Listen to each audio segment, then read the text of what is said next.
një taks e re dhe e padeklaruar po trondit themelet e tregtisë globale në njërin prej pikave më nevralgjike të planetit. Irani ka nisur të aplikojë tarifa tranziti të majme që arrin deri në $2 milion për një kalim të vetëm ndaj anijeve tregtare që guxojnë të përshkojnë ngushticën e Hormuzit. Ky zhvillim i raportuar nga burime ndërkombëtare po krijon një gjendje pasigurie totale në korridorin ku kalon rreth 1/5 e naftës dhe gazit botëror.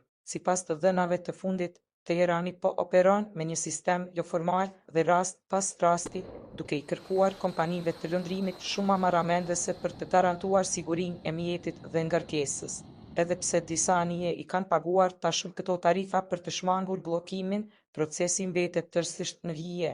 Nuk dihet as monedha e përdorur dhe as kanali zyrtar i transfertave, çka shton dyshimet për një skem të mirëfillt zhvatjeje në kushte lufte.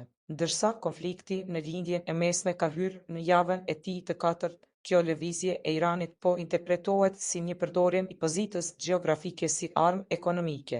Fuqi të mëdha si India kanë reaguar ashpër, duke kujtuar se ligji ndërkombëtar garanton lirinë e lundrimit dhe se asnjë shtet nuk ka të drejtë të vendosë taksa mbi ujërat ndërkombëtare. Çështja ka mbërritur deri në nivelet më të larta të diplomacisë, ku kryeministri indian Narendra Modi ka diskutuar personalisht me presidentin e SPAS-së, Donald Trump, për rrezikun që i kanoset sigurisë globale energjetike. Transparenca e munguar dhe kufizimet e rrepta në komunikim nga ana e Iranit kanë bërë që numri i anijeve që kalojnë në këtë rajon të bjerë ndjeshëm.